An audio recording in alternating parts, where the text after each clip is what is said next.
Hello from the Music Interview Corner, guys. I am here tonight with Melissa from Infinitum. Hello, nice to see you. Likewise. So you are right now on your Into the Abyss tour, which is also your first European headline tour. How does that feel? It feels good. Actually, we were kind of nervous because it's a different responsibility to be headlining for the first time, but we're having a super time, and also with Seven Spires and Tulip, it's just a lot of fun.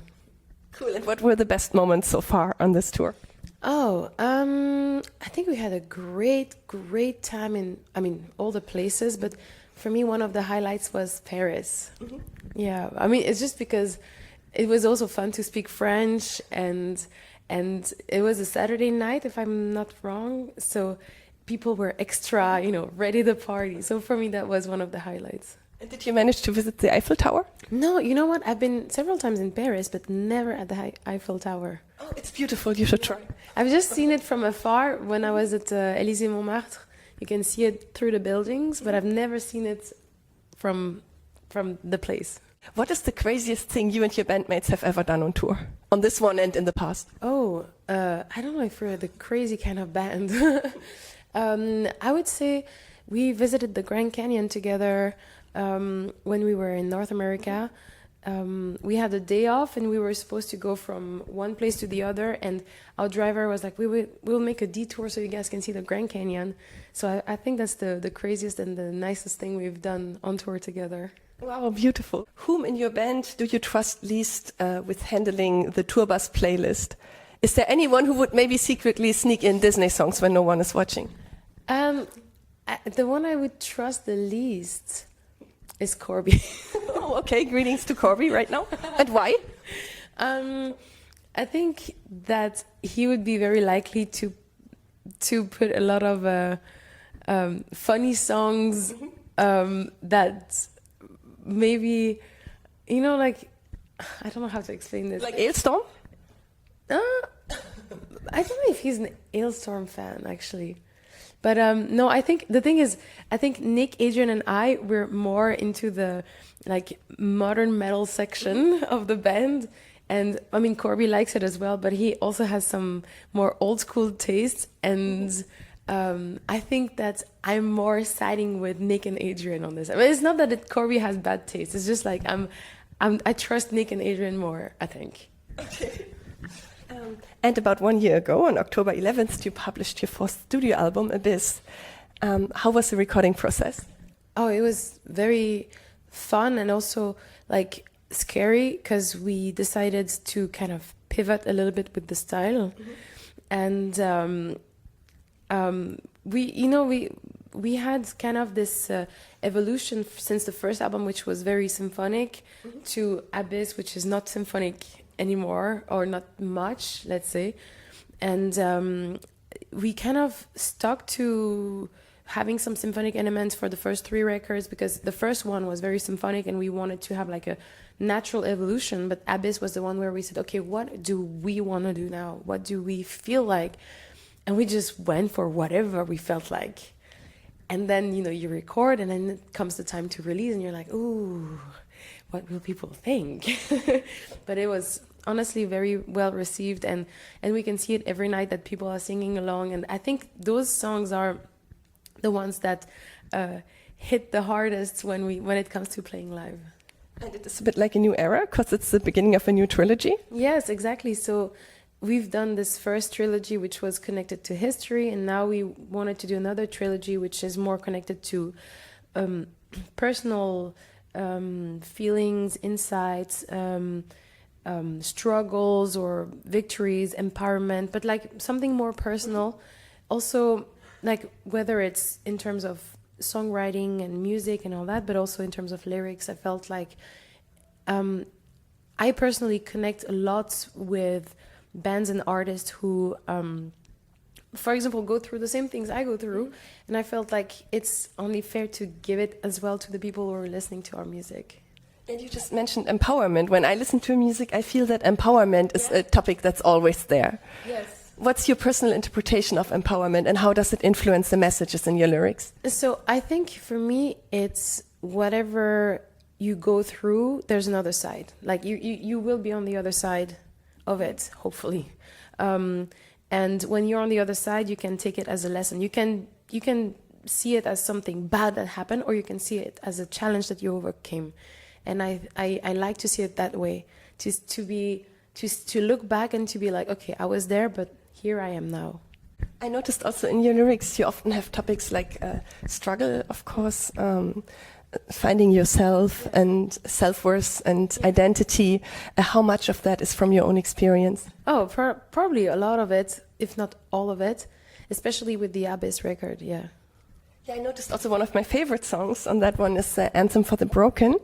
I mean, anthem means also empowerment, basically, but it's for the broken. And how much of that is like more a call to the listeners, and how much is a reflection of your own experience? It's both, because it's really like a dialogue between the unbroken who went to, like, you know, The healed person? the healed person, and the person who's in the darkness. And it's like, tell me how it feels to go through it and to, you know, be on the other side of it.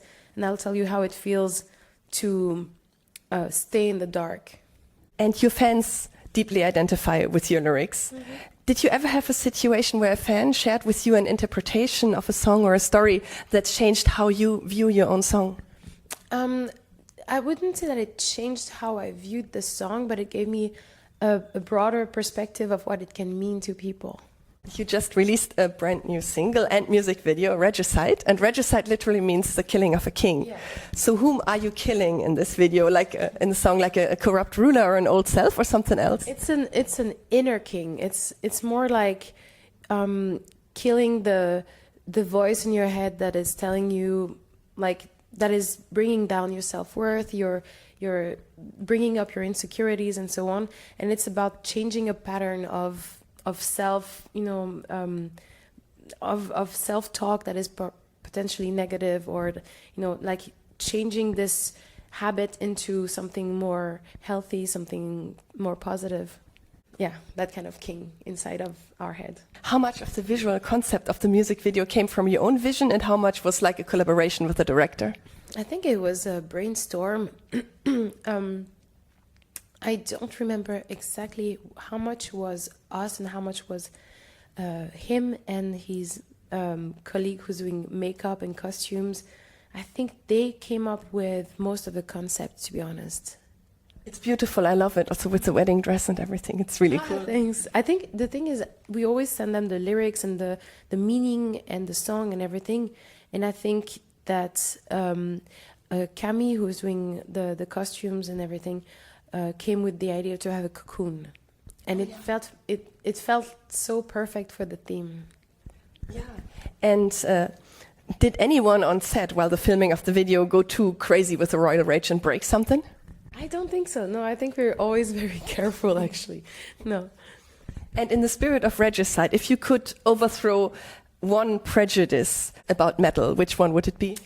Oh, it's putting people in boxes. Like, oh, this band is supposed to do this, and this band is in this box, and this is that kind of music, and this is metal, and this is not metal.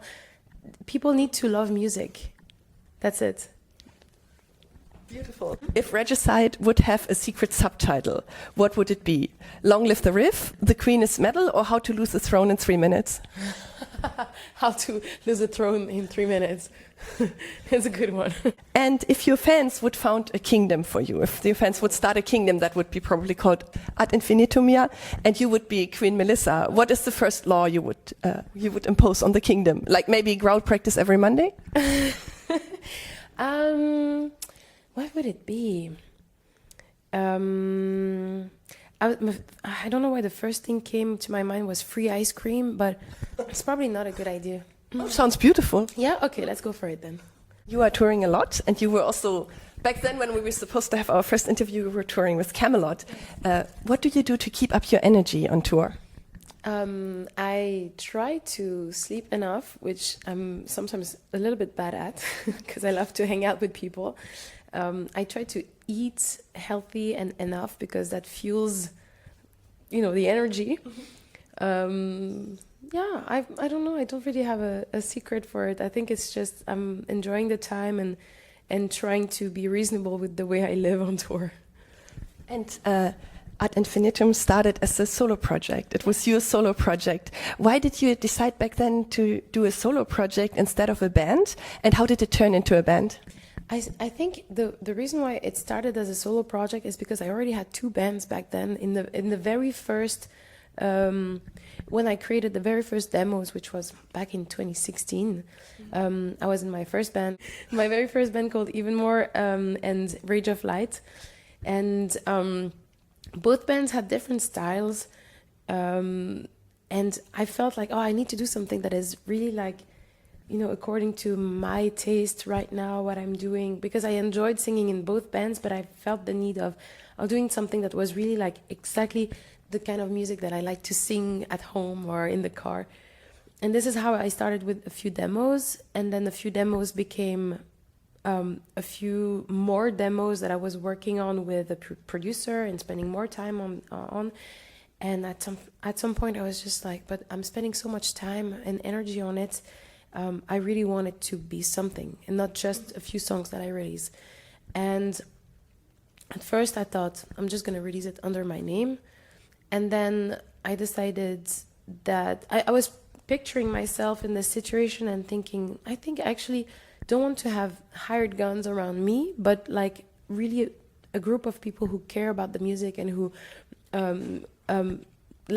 care about it like it's their own baby as well, you know, and who really want to carry it wherever it's gonna go. So that's how it transformed into a band. Cool, and I remember the debut single was I Am the Storm, that you recorded as a solo artist with guest musicians. What's for you the biggest difference between being a solo artist and being part of a band? I think it's nice to, you know, have the influence of everyone in the band, because we're all kind of in the same, like I was saying before, we all like modern metal. We back then we were also very much into like symphonic or power metal, but it kind of changed it during the process. Corby also, despite the playlist question, he also likes this very much. He also has a little bit more of the of different influences, but everyone has their own background, and it brings more elements to the table. And it, like when writing a song, for example, Nick will think about something that I wouldn't think about. Adrian will think about something that Corby wouldn't think about. So it brings more power. Mm-hmm. And what do you like most about each of your bandmates? And are there things you don't like? Because they're not here right now. I love them like brothers, honestly. It's like now the relationship I have with them is like the relationship I have with my brother, I would say. And they're all, it's so funny because we got to know each other so well through the years since the beginning of the band. I like their kindness, I like their love for music, I like their humor. When we cook together, when we were writing music, you know, we go to we rent houses to write music together, and we cook together and we play games, and it's just like the best moments, because we're stupid together, we're inspired together. So yeah, there's not one thing that I would point out, because everyone has this kind of I have this kind of relationship with each of them. Beautiful. And Corby is the little annoying brother with the bad music taste. He's more like, we call him the dad, because he has more like the dad energy. No, he has good taste in music as well. It's just sometimes a bit funky. Cool. And would you like to say anything to your fans before we end this interview? Yeah, well, thank you so much to everyone for joining this tour. It means the world to us to see that so many people are gathering around our music, and also around Seven Spires and Tulip. It's something that started as you know, small, and that grew, and it's very rewarding to be able to do this. So thank you.